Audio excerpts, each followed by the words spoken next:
Rebonjour, chers frères et sœurs. Nous voilà donc regroupés au coin de la chaire écuménique et toujours très loin de la chaire. Et vous voyez que nous avons au bas, au plafond, la présence du Seigneur qui nous illumine et qui nous envoie en mission. Loin de la chaire apostolique, tout en état dans l'écunisme et cunisme.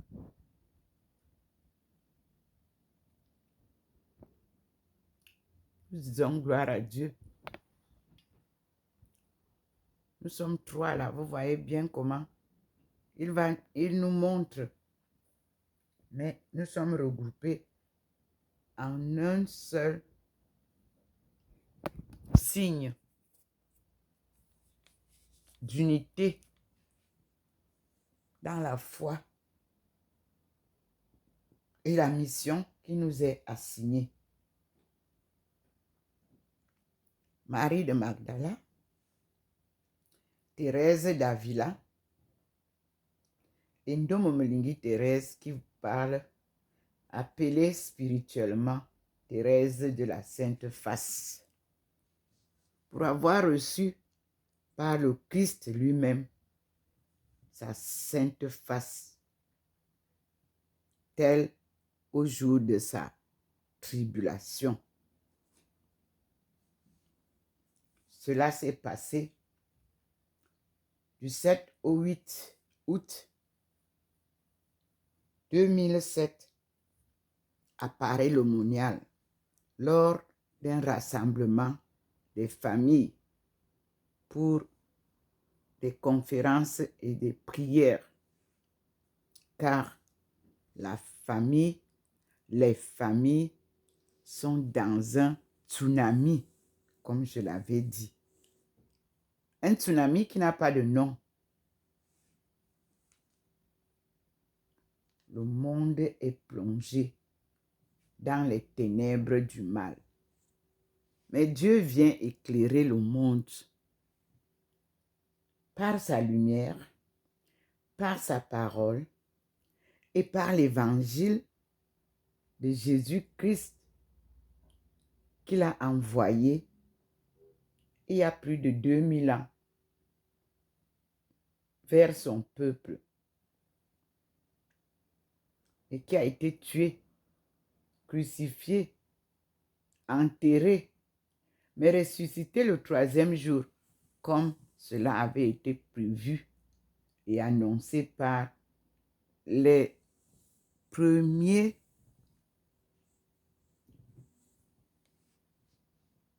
qu'il a envoyés.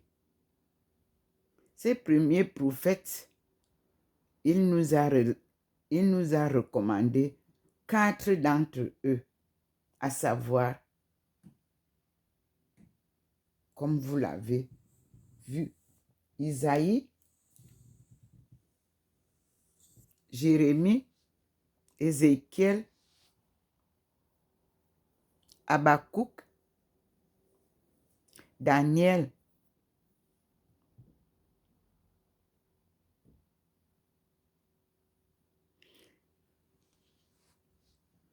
Habakkuk a à peu près le rôle de secrétaire de l'un des prophètes.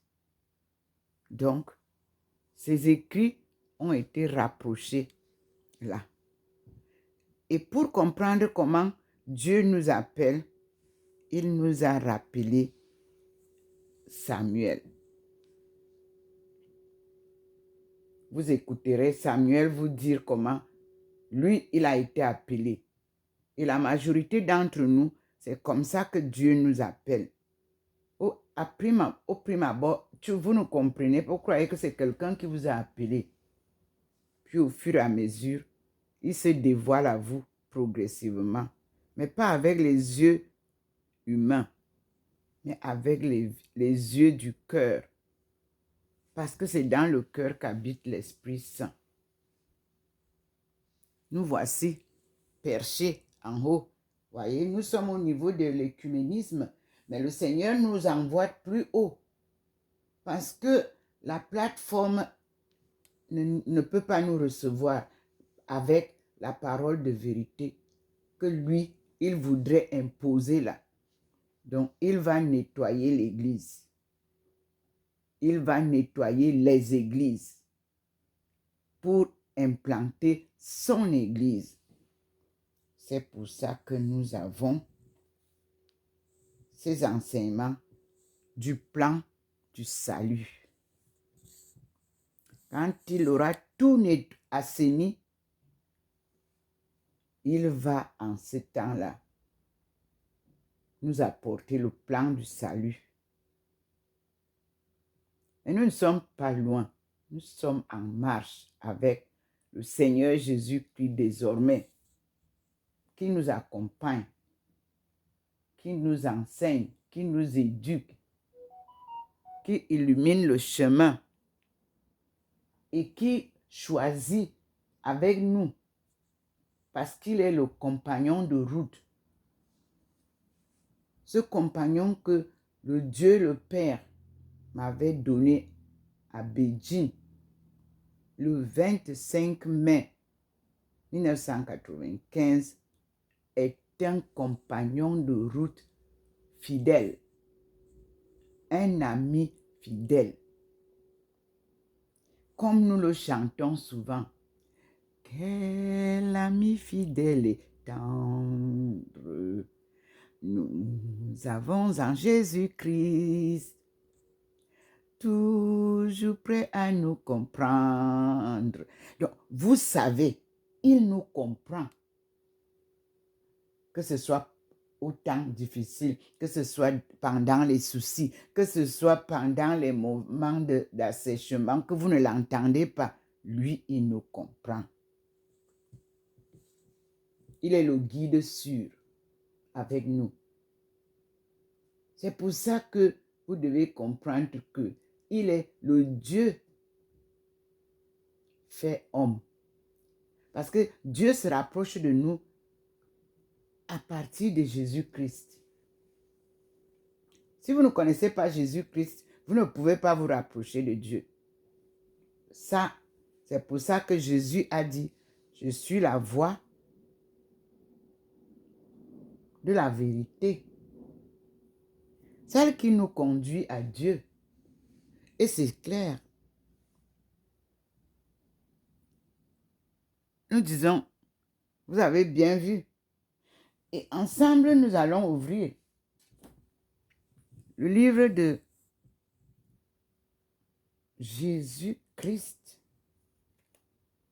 c'est-à-dire l'évangile de notre Seigneur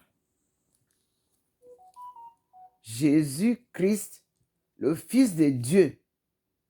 Comme nous aussi, nous sommes les fils et les filles de Dieu.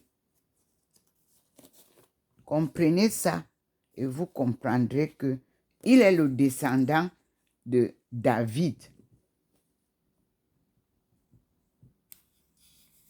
Parce qu'il a pris corps comme nous. Dieu l'a juré. Vous avez entendu qu'il était monté à la colline avec deux de ses disciples. Et Élie l'a apparu. Et puis, sa face a été transfigurée. Quand vous me voyez transfigurée ici, est-ce que je suis partie en voyage quelque part? Non, je suis dans la maison où je me suis retirée. Comme il y avait le désordre à l'église, je me suis retirée et le Seigneur lui-même est venu pour me dire que même si tu te retires, moi, je te suis. Donc, je vous rappelle que c'est Dieu qui appelle. Ce n'est pas vous qui appelez Dieu. Donc, qu'on ne vous embête pas en disant, il faut vous, invoquer Dieu. Appelle Dieu. Dieu ne s'appelle pas. Il ne s'invite pas. C'est lui qui vous invite. C'est pour ça qu'il vient restaurer l'évangile de son Fils. Parce que dans cet évangile-là, le Fils vous a tout dit. Il a enseigné, il a prêché, il a écrit. Et ses disciples ont copié ce qu'il a écrit. Et vous savez que la copie, elle n'est jamais fidèle à l'original. Donc, à chaque fois, vous allez découvrir, avec vos Bibles multipliées que vous avez en main, la honte de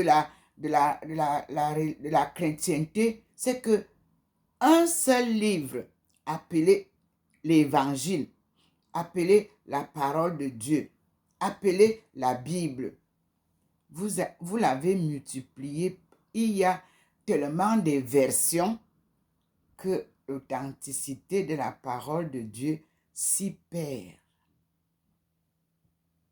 Chacun y ajoute quelque chose pour prouver que c'est lui qui a ou c'est elle qui a bien compris. Mais je vous dis que personne d'entre nous n'a compris ce que Jésus venait nous enseigner. Personne. Donc, voilà le livre. Et toujours à Tours, où le Seigneur m'a envoyé par le biais de l'archevêque de Blois, que j'étais parti voir pour lui raconter ce que je vis. Je me rapproche toujours des hommes d'église pour leur faire le témoignage de ce que je vis. Mais ils ne sont pas tellement intéressés à ça. Parce que ce que moi je dis ne correspond pas à ce que eux ils disent. Ou alors, ce que moi je vis ne correspond pas à ce que eux ils vivent.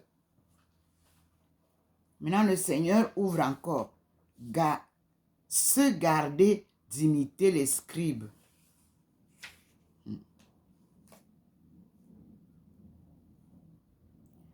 Luc, chapitre 20, verset 45, nous dit: pendant que tout le peuple l'écoutait, il dit à ses disciples, 2 points. Verset 46 de Luc 20, je cite: gardez-vous des scribes qui aiment se promener en robe longue, d'être salués sur les places publiques, d'avoir les premiers sièges dans les synagogues et les premières places dans les festins. Point virgule. Verset 47. Luc 20. Qui dévore l'avoir des veuves en simulant de longues oraisons. Point. Ils recevront un plus grand châtiment. Nous sommes en train de lire l'évangile de notre Seigneur Jésus-Christ, le Fils de Dieu, écrit par Dom Paul Delatte, abbé de Solesmes. Nous sommes là à Tours, publié par la maison MAME, M-A-M-E, de Tours.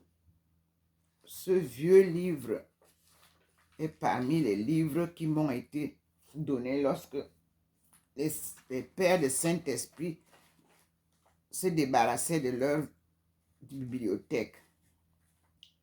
Et ça a été publié en 1945, mais écrit en 1942. Et c'est la nouvelle édition, 23e mille. Ça veut dire qu'il y a les premières, deuxième, troisième éditions. Maintenant, là, le Seigneur me ramène à à Matthieu 23. Ce sont les disciples. Nous sommes à la page 204. On vient de lire la page 205. Nous l'avons lu hier. Il rappelle, et je cite, Matthieu chapitre 23, du verset 1 au verset 12. Je lis. Alors Jésus parla aux foules et à ses disciples, disant, les scribes et les pharisiens occupent la chair de Moïse. Tout ce qu'ils vous disent, observez-le donc et faites-le, mais n'agissez pas d'après leurs œuvres. Ils disent et ne font pas. Ils lient de lourdes charges insupportables et les jettent sur les épaules des hommes, c'est-à-dire des humains, femmes et hommes. Mais ils ne veulent pas les remuer du doigt. Verset 5, je continue à la page 205. Toutes leurs œuvres, ils les font pour être vus des humains, c'est-à-dire des hommes. Ils élargissent leur, phylactère et agrandissent leurs franges. 6. Ils aiment les premières places dans les festins, les sièges d'honneur dans les synagogues. 7. Les salutations sur la place publique et l'appellation de rabbi de la part des hommes. À la ligne. 8. Pour vous, ne vous faites pas appeler rabbi, car vous n'avez qu'un seul maître, et vous êtes tous frères. Verset 8. Verset 9. Et n'appelez personne ici-bas votre Père, car vous n'avez qu'un Père qui est dans les cieux. 10. Ne vous faites pas appeler maître, car vous n'avez qu'un seul maître, le Christ.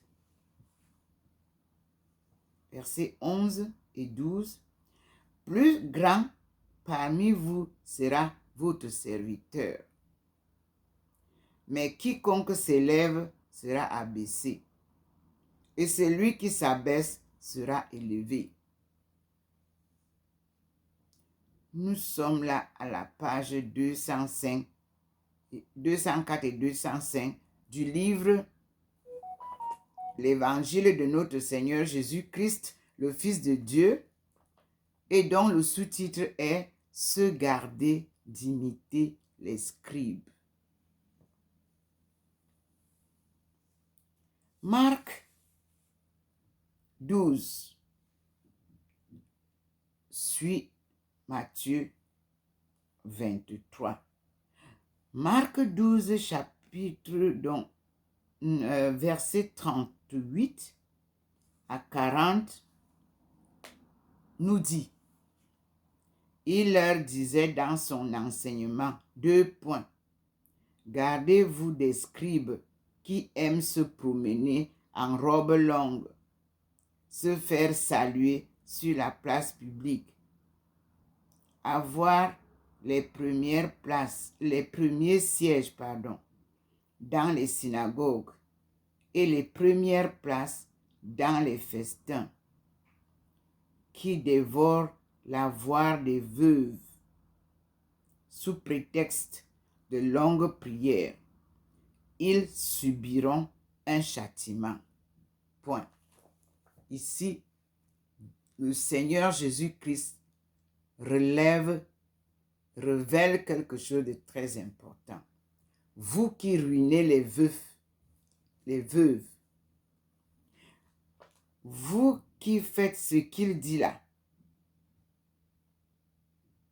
c'est-à-dire, vous qui dévorez l'avoir des veuves sous prétexte de longues prières, vous subirez un châtiment prolongé.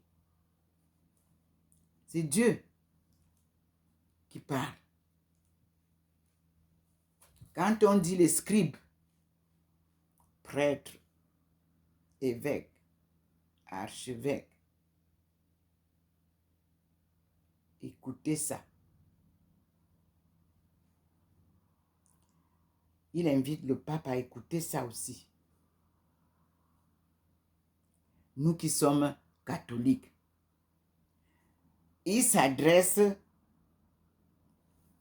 à toutes les églises. À leur époque, on les appelait les scribes, on les appelait rabbis. À notre époque, on a changé le nom. Ils sont devenus archevêques, évêques, papes, ainsi de suite, prêtres. Méditons tous en ce 21e siècle la vraie parole de Dieu. Si elle s'adresse à vous, enlevez la robe. Si vous vous reconnaissez dans ce que dit le Seigneur aujourd'hui, enlevez la robe. Lavez-vous. Combien ont démissionné déjà? Parce qu'ils trouvent qu'il faut qu'ils se convertissent pour se préparer à leur dernier jour. C'est sérieux ce qui se passe. Le deuxième retour de Jésus, qu'il vous trouve propre, portant une robe blanche propre. Ici, les prêtres ne marchent pas avec les longues robes en route. Je crois que ça va bientôt être de règle partout. Les veuves sont très fragilisées. Mais vous avez oublié une parole. Dieu dit que Dieu est le mari des veuves. De même, il est l'épouse des veufs. Ça veut dire que tout ce que vous faites de mal à une veuve ou à un veuf, Dieu est présent devant vous et il vous regarde en silence. Et soyez sûr que ça ne passera pas sans punition de sa part.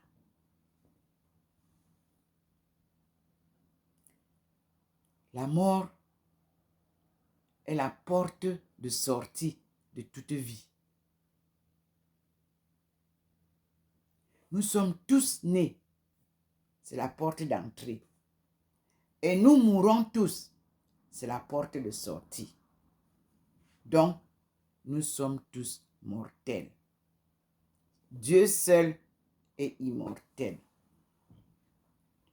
Comment comprendre que pendant 2000 ans, le peuple catholique soit ignorant de l'évangile de Jésus-Christ? Comment comprendre que pendant 2000 ans, les chrétiens qui lisent la Bible soient ignorants de la vraie parole que Jésus a amenée? Être ignorant veut dire que vous lisez, mais vous ne pratiquez pas. Mais lui, il apporte ça pour que vous lisiez, vous méditiez et que vous pratiquiez. Mieux vaut être pauvre matériellement que d'être pauvre de la parole de Dieu. c'est-à-dire spirituellement. Le Seigneur nous a élevés pour vous ramener sa souveraineté. Et pour recevoir cette souveraineté, il faut se laver. C'est la conversion. Et accepter la conversion, c'est l'humilité. L'orgueil emporte tous ceux qui restent suspendus dans les ignorances dont nous parlons, c'est-à-dire accrochés aux biens de la terre qui sont périssables. Rien n'est éternel dans le jardin d'Éden. Ce sont des saisons. Comme vous voyez là, les 4 saisons. 2 petites saisons de pluie, 2 grandes saisons de pluie. 2 petites saisons sèches, 2 petites saisons de grande sécheresse. Tout ça, c'est Dieu qui a organisé ça pour que vous voyiez ce que c'est que la création divine. Nous allons encore ouvrir le livre parce que l'inspiration est d'ouvrir encore.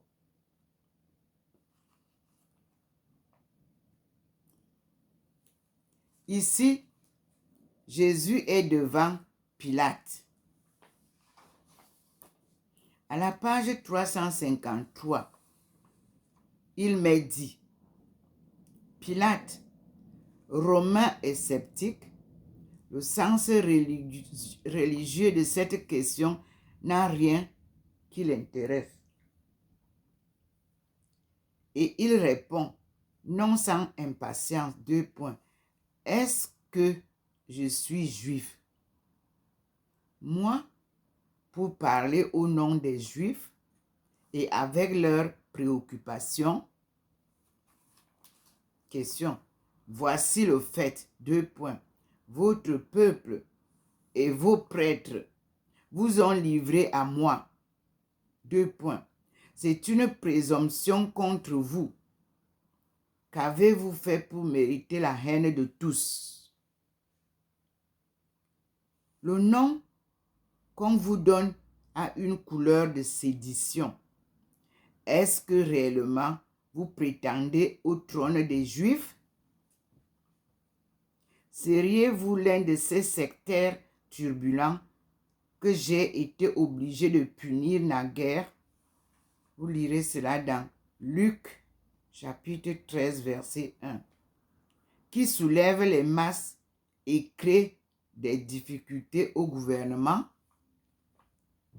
Ce sont des questions demandées à Jésus. Nous sommes à la ligne. C'est la 3e fois déjà que le Seigneur est interrogé sur lui-même. 2 points. Interrogé sur sa doctrine par Anne et Caïphe, sur la politique par le procureur. Mais le Seigneur rassure Pilate. Point. Fait-il vraiment figure d'un roi que la puissance romaine doive redouter? L'a-t-on jamais signalé à la tête de quelques bandes fanatiques? Il maintient d'ailleurs son titre de roi. Point. Mais cette royauté n'a rien donc de Pilate, puisque prendre ombrage, alors même qu'elle ne saurait sur l'heure d'être comprise de lui. Ma royauté, dit-il, n'est de ce monde, ni par son origine, ni par sa nature, ni par ses procédés. Point. S'il en était autrement, j'aurais eu autour de moi une force armée et des fidèles qui m'eussent défendu contre les Juifs et leur violence. Point. Non, ma royauté n'appartient pas à l'ordre des choses d'ici-bas. Point. À la ligne. Pilate n'était pas un mystique, mais un homme positif. Point. Il y avait une telle vraisemblance à cette royauté défigurée, meurtrie, objet de pitié et de compassion, qu'on surprend un accent de raillerie et presque de sarcasme dans la question qui lui vient sur les lèvres. 2 points. Alors, vous êtes roi, vous? Oui, vous le dites bien, reprit le Seigneur. Je suis roi. Je suis né éternellement et dans le temps, je suis venu au monde afin de témoigner en faveur de la vérité. Point. Ceux-là écoutent ma voix, devinent mes sujets, entrent dans mon royaume qui aime la vérité. Point. La vérité, demanda Pilate. Qu'est-ce donc que la vérité? Point. Peut-être n'avons-nous là que l'expression d'un découragement intellectuel très fréquent chez les Romains cultivés. Point, virgule. Peut-être aussi Pilate ne parvenait-il pas à comprendre ce que Jésus entendait par, entre guillemets, la vérité. Point. Quid est veritas? Et se disant, son enquête terminée, il sortit du prétoire, suivi du Seigneur, et reparut devant les Juifs assemblés au dehors et frémissant d'impatience. 2 points, ouvrez les guillemets, je cite. Je ne trouve en cet homme aucune cause de mort. Fermez les guillemets, virgule, dit-il. Alors, les princes des prêtres et les anciens renouvelèrent leur accusation. Point. Le Seigneur gardait le silence. Point. Ouvrez les guillemets. Vous ne répondez rien? Interrogea Pilate. Voyez tout ce dont on vous accuse. Fermez les guillemets. Point d'exclamation, fermez les guillemets. Mais Jésus ne dit pas un mot. Et ce silence même impressionna vivement le gouverneur. Cependant, les Juifs insistaient. 2 points, ouvrez les guillemets. Il soulève le peuple par sa doctrine. Il a sémé la sédition dans toute la Judée, depuis la Galilée jusqu'ici. Point d'exclamation. Fermez la parenthèse. À ce que je viens de lire, c'est la 7e partie du chapitre 2 de l'évangile de notre Seigneur Jésus-Christ, le Fils de Dieu.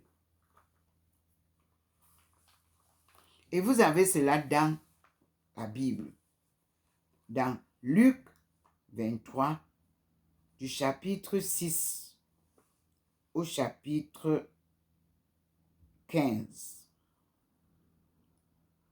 Et je lis. Luc 23, chapitre 6. Pilate, entendant le nom de Galilée, demanda si l'homme était galiléen. 7. Et apprenant qu'il était de la juridiction d'Hérode, il le renvoya à Hérode, qui lui aussi était à Jérusalem en ces jours-là. 8. Or, en voyant Jésus, Hérode éprouva une grande joie.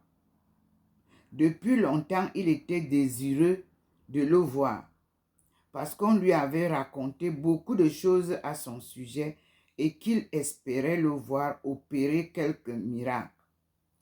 Point. Verset 9. Il l'interrogea beaucoup, mais Jésus ne lui répondit rien. À la ligne verset 10 de Luc 23, les princes des prêtres et les scribes étaient là, l'accusant sans relâche. Verset 11. Hérode le méprisa, ainsi que sa troupe. Il le tourna en dérision, en le revêtant d'une robe blanche. Il le renvoya à Pilate. Verset 12. Et de ce jour, Hérode et Pilate devinrent amis. Auparavant, ils étaient ennemis l'un de l'autre. Verset 13. Pilate convoqua les princes des prêtres, les magistrats et le peuple. Verset 13. Verset 14. Et leur dit, vous m'avez présenté cet homme comme troublant le peuple. Voici que je l'ai interrogé devant vous. Je n'ai trouvé en cet homme aucune réalité de ce dont vous l'accusez. Point. Verset 15. Hérode non plus, car je vous ai renvoyé à lui. Il n'a rien fait qui mérite la mort. Verset 16. Donc, après l'avoir châtié, il le relâcherait. Point. Nous venons de lire Luc, chapitre 23, du verset 6 au verset 16. Écoutons la suite. Jésus devant Hérode. À ce mot de Galilée, Pilate s'informa si Jésus était galiléen. 2 points. C'eût été pour lui le moyen d'écarter le problème. On lui répondit qu'en effet Jésus était de Galilée. Hérode faisait précisément un séjour à Jérusalem.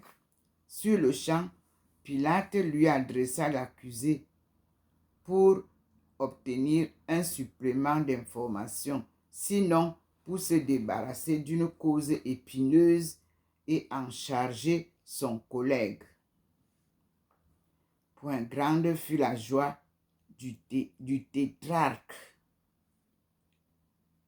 qui désirait depuis longtemps connaître ce thaumaturge dont on lui avait raconté tant de merveilles et espérait de lui quelques miracles.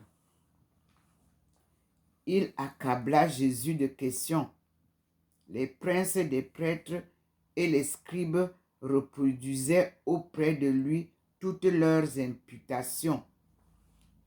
Point. Le Seigneur qui, durant sa vie, avait toujours refusé de réapparaître la vaine curiosité des foules, ne répondit même pas au meurtrier de Saint Jean-Baptiste. Point. Alors, Hérode, déçu, feignit d'avoir affaire à un insensé. Lui et ses gardes se moquèrent du Seigneur et par dérision le revêtirent d'une robe blanche. 2 points. Le vêtement des innocents, en même temps que celui des, entre guillemets, candidats, fermez les guillemets, à certaines dignités, le vêtement des souverains orientaux. Point. N'était-il pas candidat à la royauté d'Israël? Point d'exclamation. Et au milieu des huées, Jésus fut ramené devant Pilate. À dater de ce jour, Pilate et Hérode, qui ne se voyaient pas, devinrent bons amis.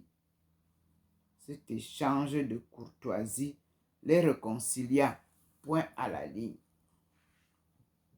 Ainsi, la tentative du gouverneur romain avait échoué. Le problème important lui revenait. Au lieu de se prononcer résolument, Pilate essaye encore de faire entendre raison aux Juifs. Il parlemente, ouvrez les guillemets. Vous m'avez présenté cet homme, dit-il, comme fauteur de sédition. Point. Je l'ai interrogé devant vous, publiquement, et ne l'ai trouvé coupable d'aucun des crimes dont vous l'accusez. Point. Hérode, pas davantage, car il nous l'a renvoyé selon le texte grec. Et il est constant que ce prévenu n'a rien fait qui mérite la mort. Point. Fermez les guillemets. Mais afin de condescendre dans une mesure à la passion des Juifs et à leur soif de sang, afin de ne pas paraître faire trop peu de cas du jugement rendu par la synagogue, Pilate propose un moyen terme, ouvrez les guillemets. Par conséquent, conclut-il, après l'avoir châtié, je le mettrai en liberté. Point, fermez les guillemets.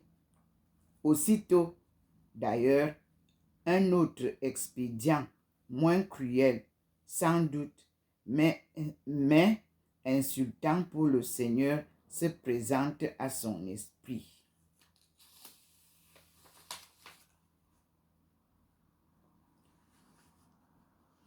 Maintenant, nous venons de lire, comme vous l'avez entendu, Jésus devant Pilate et Jésus devant Hérode. Nous avons lu Luc 28, chapitre 6 à 16.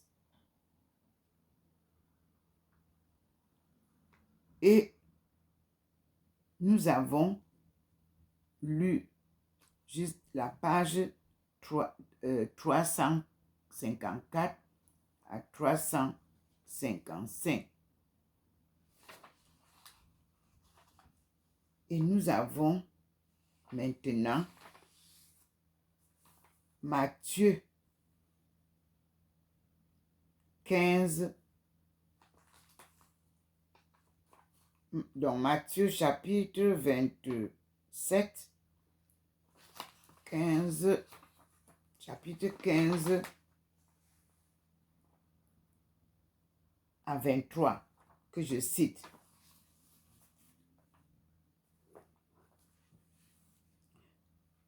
Mais pour le jour de la fête, le gouverneur avait coutume de remettre au peuple un prisonnier, celui qu'il voulait. Point. Verset 16. Matthieu 27. Il avait alors un prisonnier fameux du nom de Barabbas. Devant l'assemblée, Pilate dit donc aux manœuvres des Juifs, ne vous chargez, Pilate dit donc, excusez-moi, qui voulez-vous que je vous relâche, Barabbas ou Jésus, dit le Christ.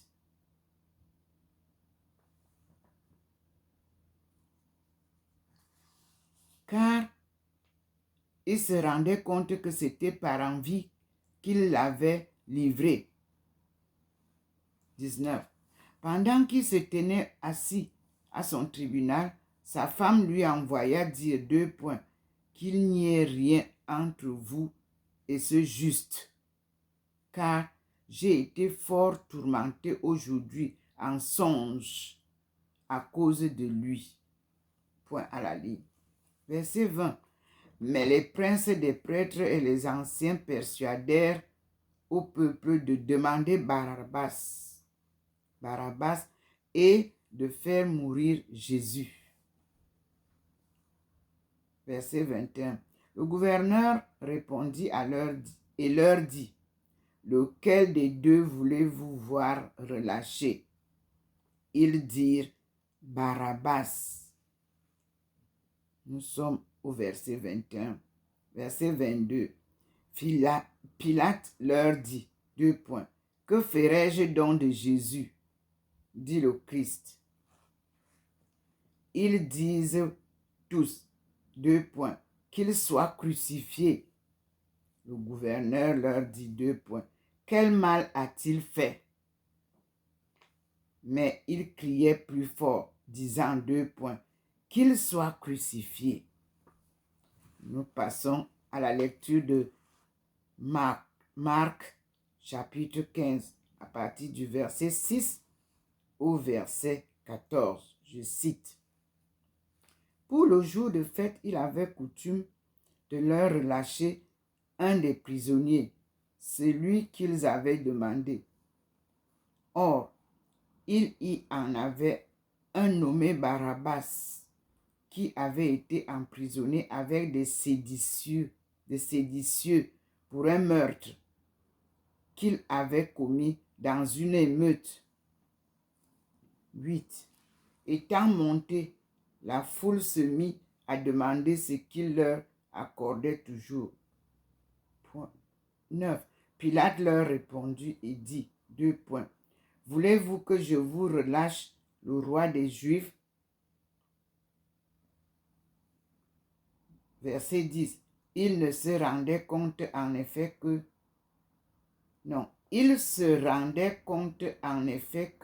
c'était par envie que les grands prêtres l'avaient livré. Marc chapitre 15, verset 10. Nous continuons la lecture au verset 11. Mais les pontifes excitèrent la foule pour qu'il leur relâchât plutôt Barabbas. Verset 12. Pilate répondant une seconde fois leur dit, que voulez-vous donc que je fasse du roi des Juifs? Verset 13. Ils crièrent à nouveau, crucifiez-le. Verset 14. Pilate leur dit, quel mal a-t-il fait? Mais il criait plus fort, crucifiez-le. Nous continuons avec Luc, chapitre 23, du verset 17 au verset 23. Il était obligé de leur relâcher un prisonnier pour le jour de la fête. La foule tout entière cria en même temps, faites mourir celui-ci et relâchez-nous Barabbas. Celui-ci avait été jeté en prison pour une meute fomentée dans la ville et pour un meurtre. Verset 20. De nouveau, Pilate leur parla pensant relâcher Jésus. Verset 21. Mais il criait disant, crucifiez-le, crucifiez-le. Verset 22. Pour la troisième fois, il leur dit, quel mal a-t-il fait? Je ne trouve en lui aucune cause de mort. Je le lâcherai donc et je le lâcherai donc et je le lâcherai donc et je relâcherai. Mais, non, c'est pas ça. Je le châtierai donc et le relâcherai. Excusez-moi. Je le châtierai donc et le relâcherai. Verset 22. Verset 23. Mais ils insistaient à grands cris, demandant qu'il fût crucifié, et leurs cris redoublaient. Maintenant, nous avons Jean 18, versets 39 à 40. Je cite. C'est une de vos coutumes que je vous relâche quelqu'un pour la Pâque. Voulez-vous donc que je vous relâche le roi des Juifs? Verset 40. Tous crièrent de nouveau, disant, non pas lui, mais Barabbas. Or, Barabbas était un brigand. Nous sommes à la page 357. Et le sous-titre, c'est Barabbas est préféré au Seigneur.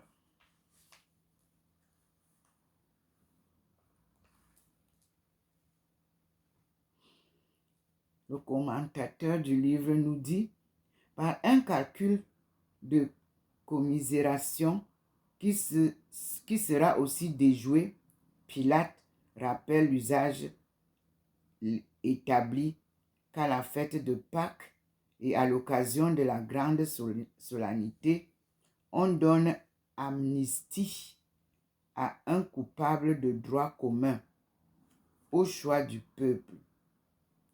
La foule venait de monter vers son tribunal pour exiger la faveur accoutumée.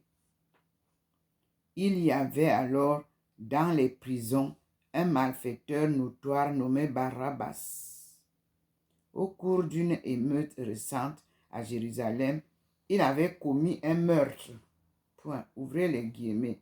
Lequel des deux voulez-vous que je vous relâche?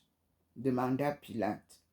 Barabbas ou Jésus, qu'on appelle Christ. Voulez-vous que je vous rende le roi des Juifs? C'est le nom que Pilate lui donnera désormais, et avec une persévérance singulière. Il espérait tirer parti de la popularité du Seigneur pour l'arracher aux mains des prêtres, car il se rendait compte, notent les évangélistes, que l'envie seule les avait poussés à le livrer. Mais les Sanhédrides font bonne garde. Mêlé à cette foule mobile, il la travaille et l'excite en hâte, lui persuadant de réclamer plutôt l'élargissement de Barabbas. À la ligne. Saint Matthieu intercale ici un incident. Pendant que Pilate se tenait assis à son tribunal, sa femme lui fit dire, ouvrez les guillemets, qu'il n'y ait rien entre vous et ce juste, entre parenthèses, c'est-à-dire, ne vous prêtez pas aux manœuvres des Juifs, ne vous chargez pas d'une lourde responsabilité, fermez la parenthèse, car je viens d'être très tourmenté en rêve à son sujet. Fermez les guillemets. C'est Dieu lui-même qui, sous cette forme, encourageait Pilate à suivre sa conscience. Une seconde fois, le gouverneur interroge la foule qui crie Barabbas, d'exclamation. Ouvrez les guillemets. Que voulez-vous faire du Seigneur? Mais on lui fournit la solution, ouvrez les guillemets. Eh bien, mettez-le en croix, crucifiez-le, point d'exclamation, tiret. Mais enfin, reprend Pilate, quel mal a-t-il fait? Point d'interrogation, fermez les guillemets. Alors les clameurs furieuses redoublent, deux points. Crucifiez-le, fermez les guillemets. Et Pilate se décide à décréter la flagellation. Point. Ce supplice précédait habituellement la peine capitale. Mais nous voyons bien en Saint Jean que la flagellation ici dévança même la sentence. Il faut satisfaire la haine aux dépens de l'innocence.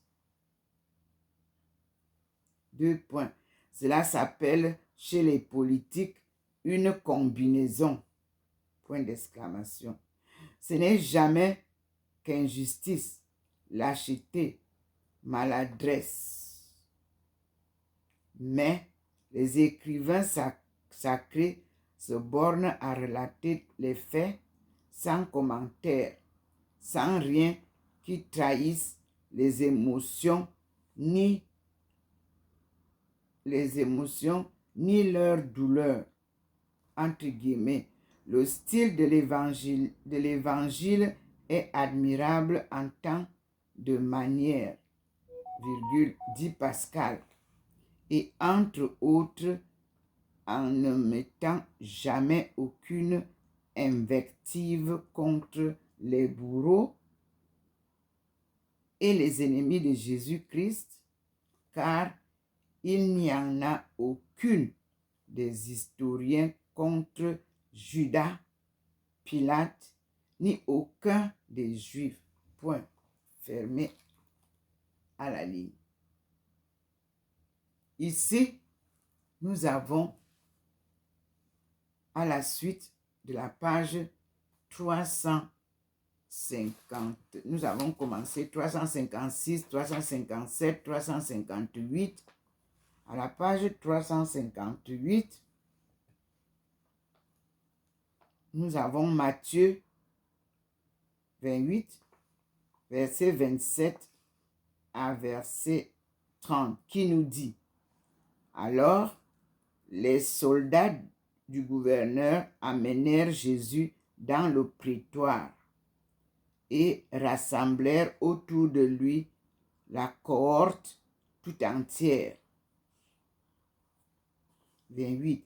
Et l'ayant dévêtu,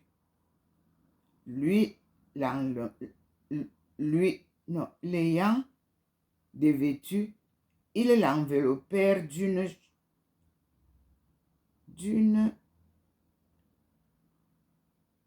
élamide écarlate. Point virgule. Verset 29. Et tressant une couronne avec des épines, ils la lui mirent sur la tête et un roseau à la main droite. Et fléchissant le genou devant lui, ils se moquaient de lui, disant: salut, roi des Juifs. Verset 30.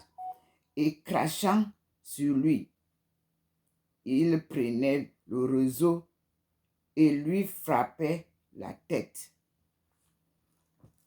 Matthieu finit de nous dire ça. Marc nous dit, Marc 15, verset 16 à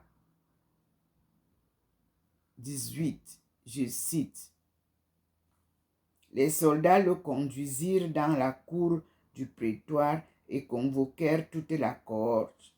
17. Ils l'habillent de pourpre, puis mettent sur la tête une couronne d'épines qu'ils avaient tressée, et ils se mirent à le saluer.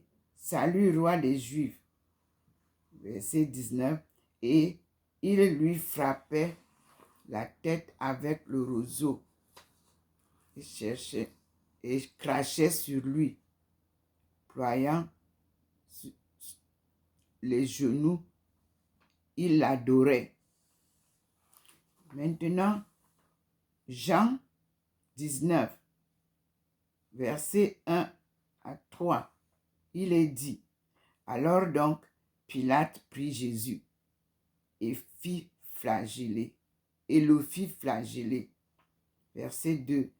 Et les soldats tressèrent une couronne d'épines, la lui imposèrent sur la tête et le couvrirent d'un vêtement de pourpre. Verset 3. Et il venait à lui et il disait, Salut, roi des Juifs. Et il lui donnait des claques. Nous sommes là à la flagellation et le couronnement d'épines. Le Seigneur fut abandonné aux soldats romains, rudes et violents, pleins de mépris pour les Juifs. Point. Les ordres de Pilate furent dépassés. Lorsque les Juifs infligeaient la flagellation, ils s'arrêtaient par scrupule.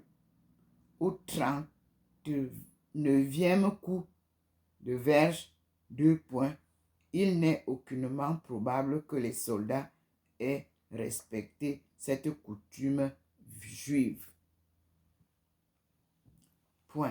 Puis lorsque ce fut fini, il eut une répétition de la scène de la nuit. Dans l'atrium du prétoire, les gardes convoquèrent toute la cohorte, tous les camarades qui se trouvaient dans la région. Maintes fois, ils avaient dû déprimer les séditions populaires provoquées par des chefs de bande. On leur livrait aujourd'hui un homme réputé séditieux et se disait lui-même le roi des Juifs. Tourner en dérision, cette cruauté, c'était tout à la fois couvrir de ridicule et la nation et son prétendu monarque. Et puis, ce roi des Juifs qu'ils tenaient en leurs mains avait grand air. Il humiliait, il exaspérait par sa dignité douce et calme la brutalité de ceux qui le faisaient souffrir. Quand tout le monde fut réuni, on organisa entre guillemets une bonne farce. Fermez les guillemets. Sacrilège sans le savoir. La parodie d'un triomphe. Point à la ligne. C'était un roi victorieux. Point. On n'avait pas de laurier pour lui. On improvisa une couronne avec des épines entrelacées et les soldats la lui placèrent violemment sur la tête.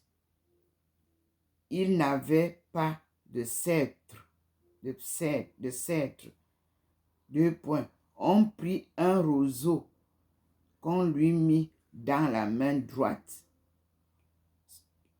Sur ses épaules sanglantes, on jeta un manteau écarlate. La robe de pourpre était l'insigne de conquérant au retour de son expédition. Puis, une théorie se forma. L'un après l'autre, les soldats vinrent rendre hommage à ce roi de théâtre. Ils fléchissaient les genoux et se prosternaient devant lui. Il disait je cite, Salut, roi des Juifs. Point d'exclamation, fermez les guillemets. Il leur frappait la tête avec son sceptre dérisoire. Au lieu de baiser, il lui donnait des soufflets et le couvrait de crachats.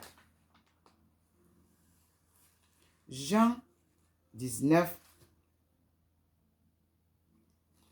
nous continuons la lecture, nous dit, Pilate sortit encore une fois et leur dit, voici que je vous l'amène dehors, afin que vous sachiez que je ne trouve en lui aucune cause de condamnation.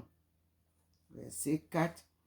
Jésus sortit donc, portant la couronne d'épines et le vêtement de pourpre. Et il leur dit, voilà l'homme. Verset 6. Lorsque les pontifes et les serviteurs l'eurent vu, ils crièrent en disant, crucifiez-le, crucifiez-le. Pilate leur dit, prenez-le vous-même et crucifiez-le.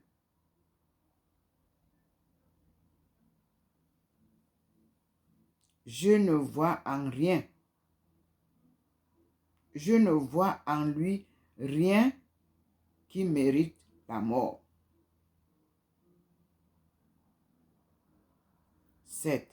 Les Juifs lui répondirent, 2 points. Nous avons une loi, et selon la loi, il doit mourir, car il s'est fait fils de Dieu. Verset 8 de Jean 19. En entendant ce mot, Pilate fut encore plus inquiet. Il rentra dans le prétoire et dit à Jésus, « D'où êtes-vous » Point d'interrogation. Mais Jésus ne lui donna pas de réponse. Pilate lui dit donc, « Vous ne me parlez pas.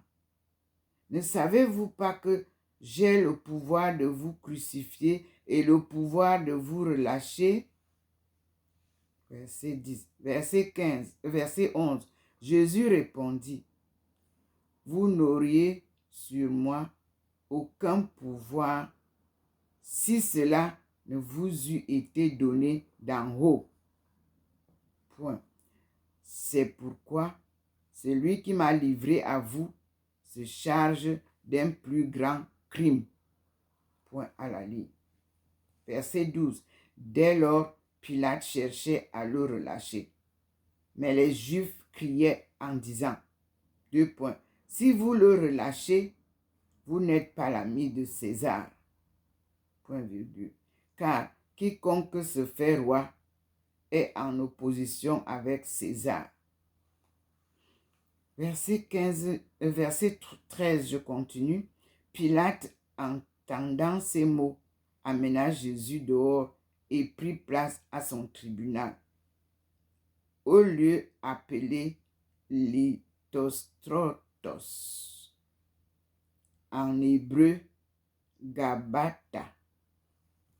Verset 14, la suite, c'était le jour de la préparation à la Pâque, vers la 6e heure. Point. Et il dit aux Juifs, voici votre roi. Verset 15, ils crièrent, ôtez-le, ôtez-le, crucifiez-le. Pilate leur dit, crucifierai-je votre roi? Nous n'avons d'autre roi que César. Point. Voilà la lecture du livre de Jean, chapitre 19, versets 4 à 15. On continue la lecture. Nous sommes à la page 360. Au dehors, le peuple impatientait, ne sachant rien de ce qui s'accomplissait dans le prétoire. Ayant entendu Pilate prononcer l'innocence, il pouvait redouter une invasion et l'élargissement. Enfin, Pilate reparut, accompagné du Seigneur, déchiré, couvert de sang, portant toujours la couronne et la pourpre, n'ayant presque plus figure humaine. Point. Il était difficile d'offrir au peuple ameuter une plus large satisfaction. Point. Ouvrez les guillemets. Voici, dit Pilate, que je vous l'amène dehors, afin que vous sachiez que je ne trouve en lui nulle cause de condamnation. Point. Fermez les guillemets. Il lui semblait que toute hostilité dut désarmer devant un tel spectacle. Deux points. Voilà l'homme, point d'exclamation, ajouta-t-il, celui qui s'est dit votre roi, celui qui est cause de tout ce mouvement. Voyez ce qu'il est devenu.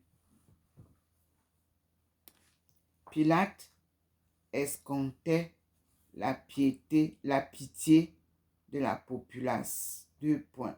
Une fois de plus, il fut déçu.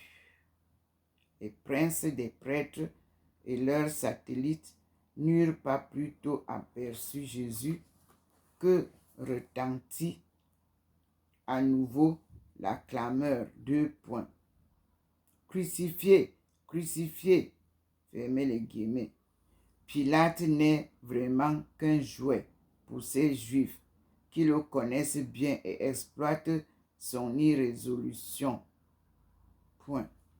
Il proclame encore Jésus innocent, mais ne trouve rien de mieux à faire que de l'abandonner à la fureur de ses ennemis.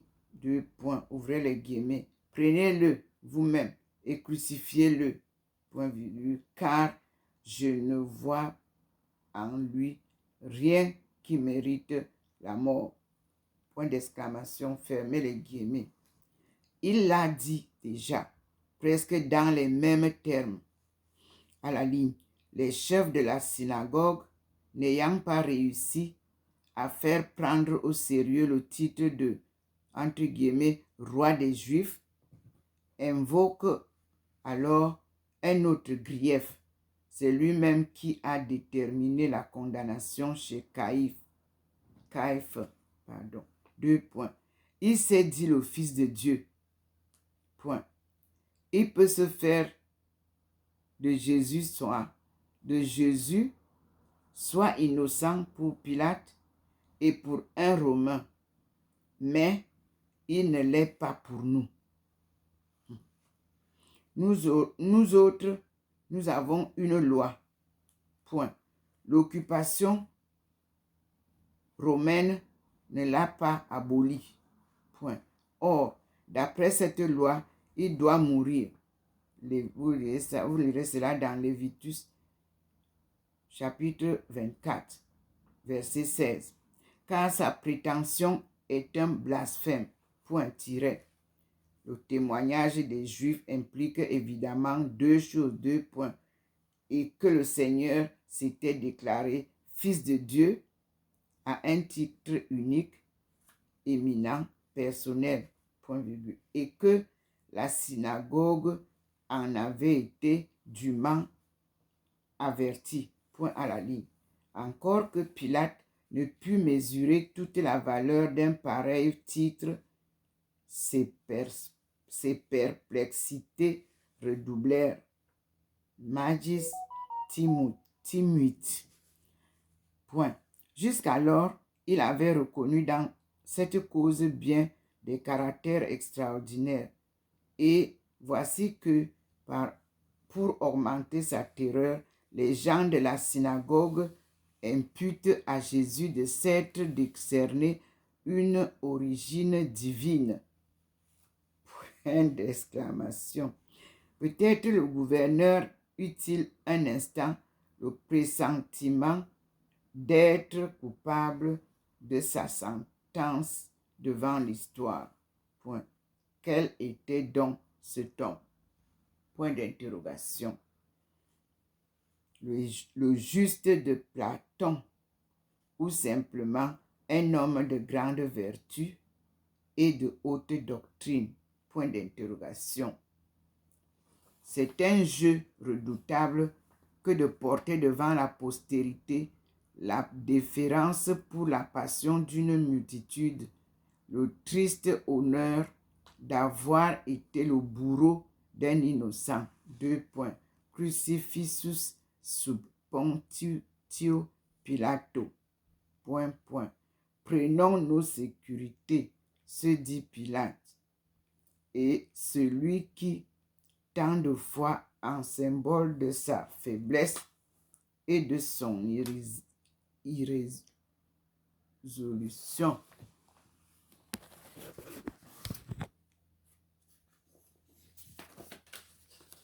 excusez-moi, je branche encore un peu de jus.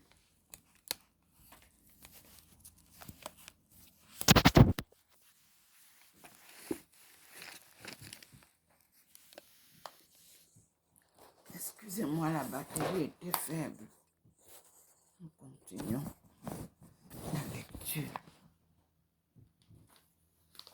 Nous sommes à la page 362.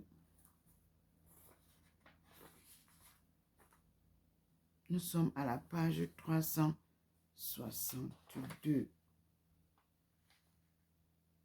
On a dit que c'est un jeu redoutable que de porter devant la postérité, par déférence pour la passion d'une multitude, le titre bonheur, le triste bonheur d'avoir été le bourreau d'un innocent. 2 points. Crucifix sub Pontio Pilato. Prenons nos sécurités, se dit Pilate. Et c'est lui qui, tant de fois, en symbole de sa faiblesse et de son irrésolution, rentra dans le prétoire une fois encore. Son prisonnier l'y suivit. Il y a une brusquerie voulue dans la question posée au Seigneur. 2 points. D'où êtes-vous? Point d'interrogation entre les guillemets.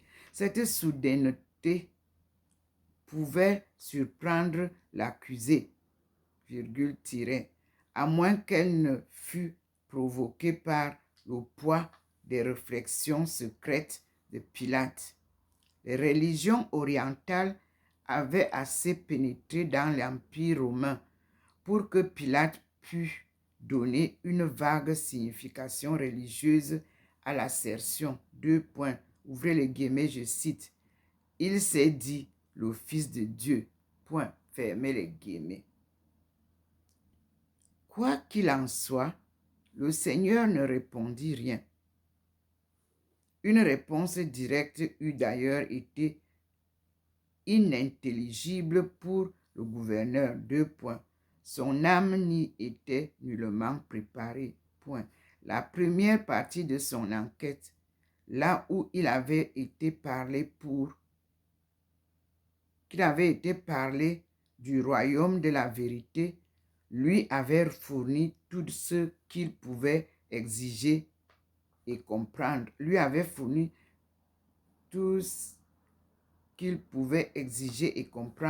Point virgule. Et après tout, la marche de la justice ne devait pas être influencée par la question de l'origine du Seigneur. Point. Sur ce point, virgule, la synagogue seule avait titre à être renseignée et le Seigneur avait répondu au grand prêtre. Point. Pilate crut reconnaître une part de dédain dans le silence de Jésus et peut-être une critique de ses atermoiements. Point virgule. Il s'irrita. C'est à moi maintenant, dit-il, que vous refusez de répondre. Vous pourriez garder le silence avec tout autre. 2 point virgule. Mais moi, j'ai le pouvoir souverain. Ignorez-vous que votre sort est dans mes mains, que sur une parole de moi, vous pouvez être crucifié ou élargi. Point à la ligne. La réponse du Seigneur mérite toute notre attention. Il ne conteste pas le pouvoir de Pilate. Il reconnaît même une origine divine. Très grande lumière. Mais il le soustrait à l'arbitraire et lui définit les limites de sa compétence. C'est lui qui détient l'autorité, détient une force divine. Celui qui détient l'autorité détient une force divine. Il n'a pas le droit de s'en servir à son gré. 2 points. Il a le devoir de rechercher l'équité dans toutes les causes qui lui sont déférées et de prononcer selon la justice. 2 points, je cite. Vous n'auriez sur moi aucun pouvoir si cela ne vous eût été donné d'en haut. C'est pourquoi celui qui me livre à vous se charge d'un plus grand crime. Point. Fermez les guillemets. 2 pouvoirs concouraient en effet à la perte du Seigneur. 2 points. Le pouvoir religieux de la synagogue, le pouvoir politique de Pilate. Point. En un sens, l'injustice était égale de part et d'autre. Point virgule, car il procurait la mort du juste. Le premier par la haine. Non, le premier, virgule, par haine. Le second par faiblesse. Point virgule. Pourtant, il y avait entre eux une différence considérable. Point. En matière religieuse, l'autorité de Pilate était incompétente, mais non celle de la synagogue. Anne et Caïphe, avec le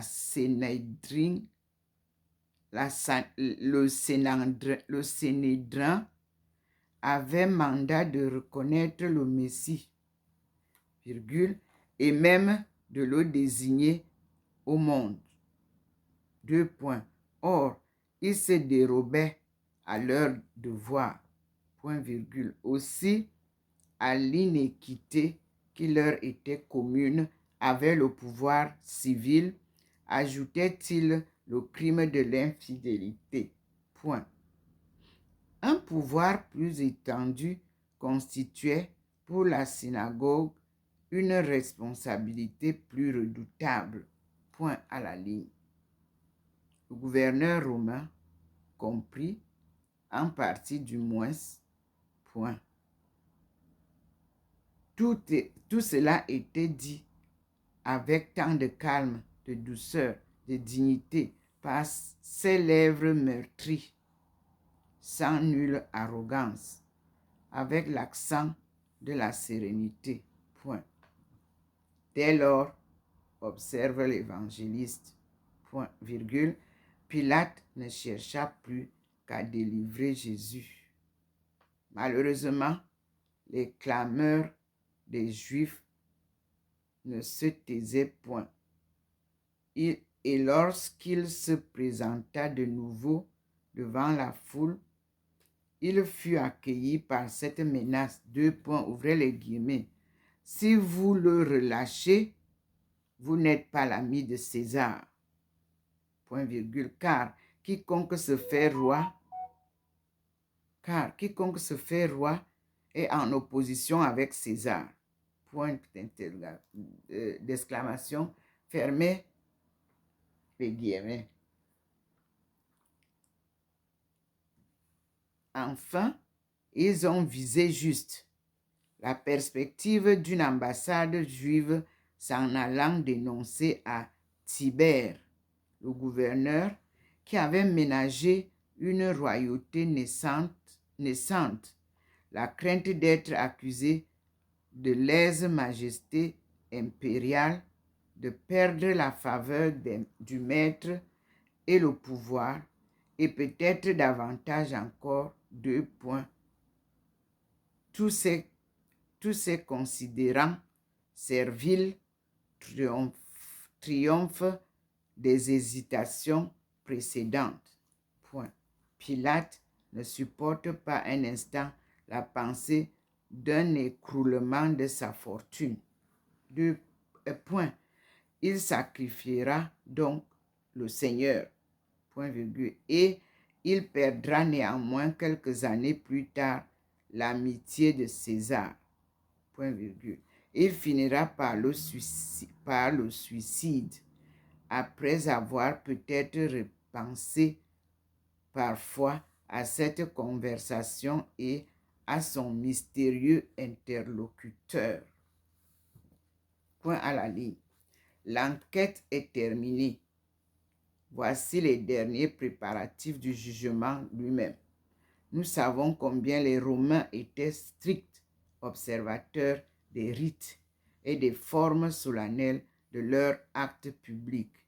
Pilate prit place à son tribunal dans la cour extérieure du prétoire, au lieu appelé en grec lithostrotos, cour d'allée, entre parenthèses, et en araméen Gabata, c'est-à-dire lieu élevé, 2 points.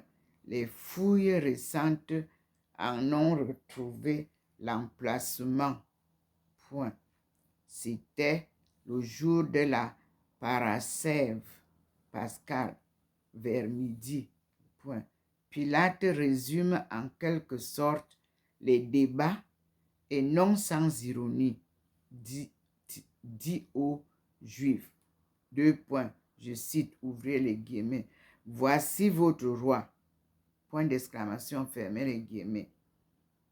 Mais des cris violents retentirent. 2 points, ouvrez les guillemets. Abba, Abba, crucifiez-le, point d'exclamation, tirez. Moi, reprit Pilate, crucifiez votre roi, fermez les guillemets. Il était étrange, en effet, que des Juifs fissent pression sur un pouvoir étranger pour obtenir la mort d'un Juif qui se disait leur roi et de qui c'était là tout le crime. Mais à cette réflexion du juge romain, à cet appel suprême en faveur du bon sens et de l'équité, les princes des prêtres se hâtent de répondre. 2 points, ouvrez les guillemets. Nous n'avons d'autre roi que César. Point d'exclamation, fermez les guillemets. Longtemps, virgule, la gloire de ce peuple avait été de reconnaître d'autres rois que Dieu. Beatus populus suus dominus Deus eius. Vous lirez cela dans le psaume 100.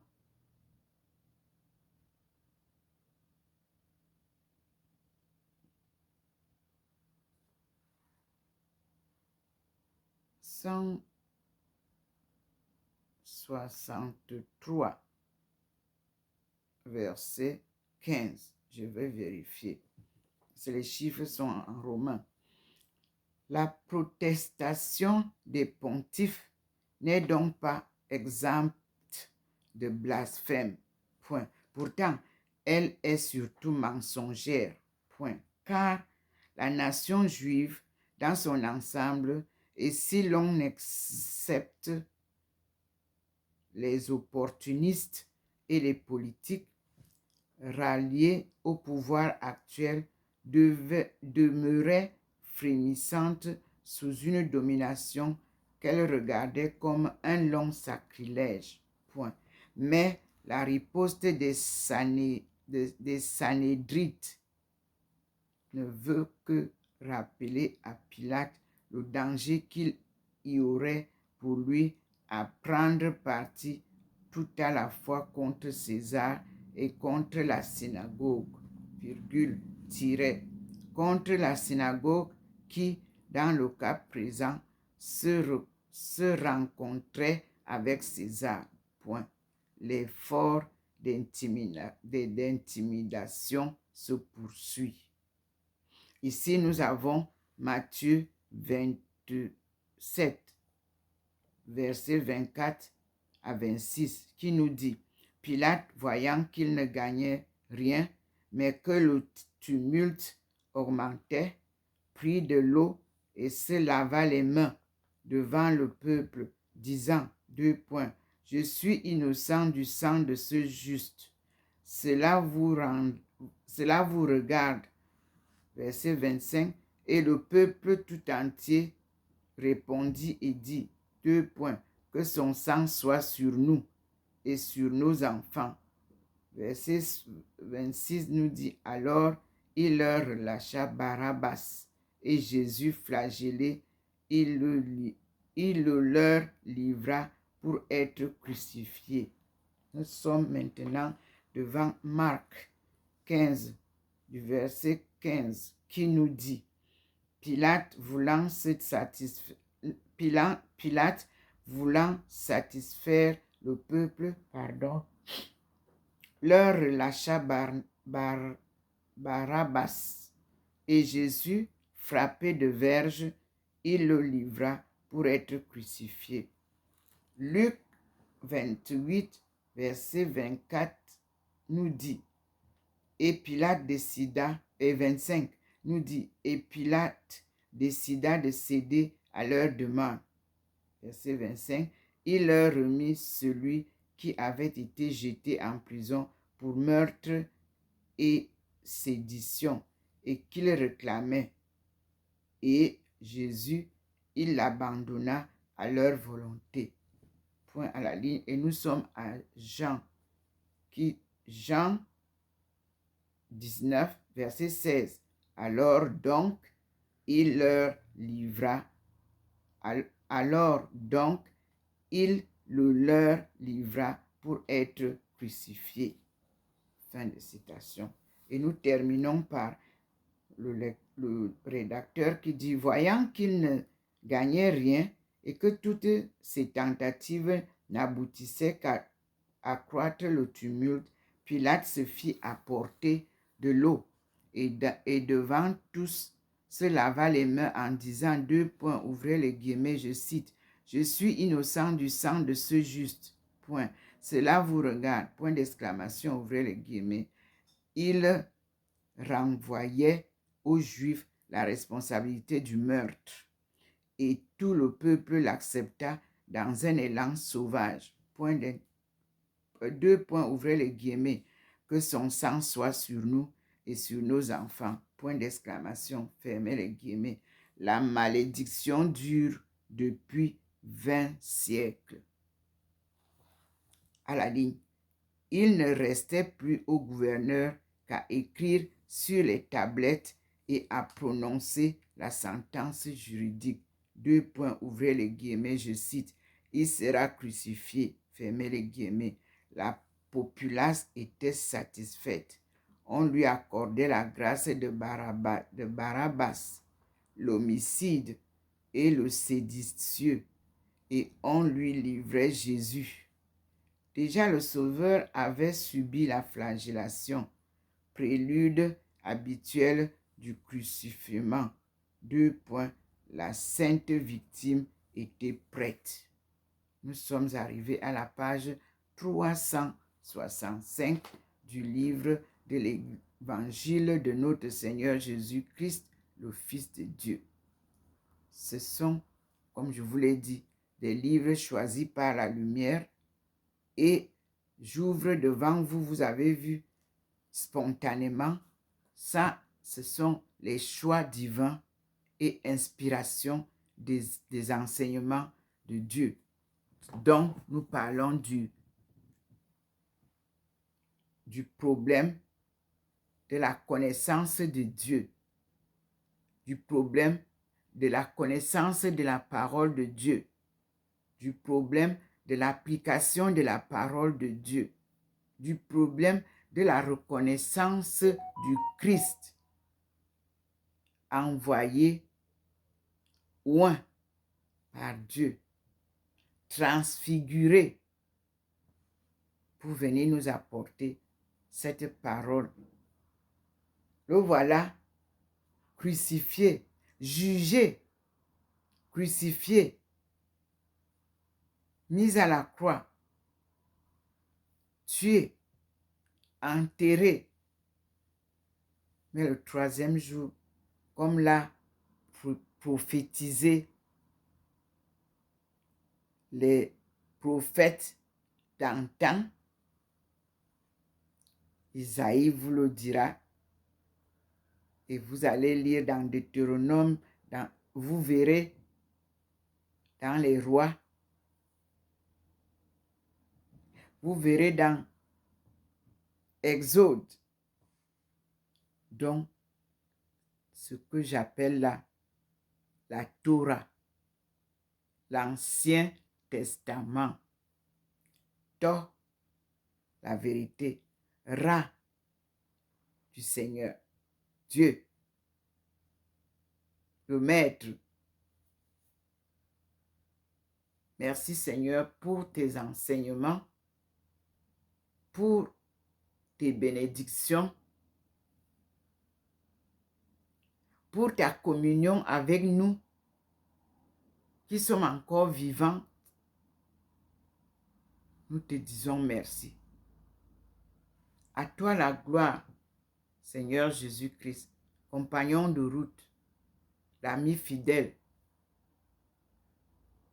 Nous restons à ton écoute. Et nous partageons tout ce que tu nous donnes. Comme les autres, Thérèse d'Avila, Marie de Magdala le faisait, je le fais aussi aujourd'hui. Je partage gratuitement ce que je reçois de toi gracieusement. Seigneur, notre Dieu créateur. Et comme Jésus vous le dit, tout ce que je fais, je le fais par le pouvoir de mon Père. Moi aussi, je vous dis, ce que je reçois, c'est par le pouvoir du Père qu'il donne au Fils qui nous accompagne, comme vous le voyez, et m'inspire les paroles par cet Esprit Saint qui habite en chacun de nous. Merci beaucoup pour votre suivi et partage. Et j'apprécie aussi tout ce que vous m'envoyez en retour. Mais comprenez que là, nous devons suivre les cours que Jésus nous donne par ses apparitions, ses cours de gnose, ses cours mystiques. Nous devons tous les écouter pour que nous puissions comprendre pourquoi c'est appelé mystère. Merci Seigneur. Et je termine par le Notre Père. Notre Père qui es aux cieux. Que ton nom soit sanctifié. Que ton règne vienne. Que ta volonté soit faite sur la terre comme au ciel. Donne-nous aujourd'hui notre pain quotidien. Pardonne nos offenses, comme nous pardonnons aussi à ceux qui nous ont offensés. Et ne nous soumets pas à la tentation, mais délivre-nous du mal. Car c'est à toi qu'appartiennent le règne, la puissance et la gloire pour les siècles des siècles. Amen. Nous allons passer aux langues et à la langue parce que Dieu nous a enseigné une seule langue à la création. Nos aïeux nous ont enseigné une seule langue au berceau de l'humanité. Mais quand la colonisation est arrivée, elle a émietté cette langue-là en plusieurs langues. Et Dieu vient nous rassembler. Parce que vous trouverez l'alphabet, les caractères, les signes de l'alpha, oméga, qui ont été soutirés des livres où cela était bien placé. Mais je vous dis, Dieu me les a redonnés en Chine intacts lorsque j'ai retrouvé l'histoire générale de l'Afrique. En langue chinoise, je ne savais pas lire. Mais dès que j'ai ouvert, je suis tombée sur la page. J'ai compris. Je remercie beaucoup mes frères et sœurs chinois qui m'ont encadré, qui m'ont aimé d'un amour profond, d'une fraternité complète. Je ne sais pas comment désigner ça. Une amitié sans intérêt. Ils m'ont ouvert les portes du paradis. Je peux dire ça comme ça.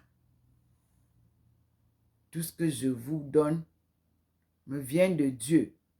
Tout ce que je vous transmets me vient de lui à travers Jésus-Christ et sa mère qui me conduit. Merci Seigneur.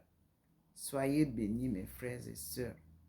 Je vous ai dit que nous sommes aujourd'hui le samedi 24 février 2024.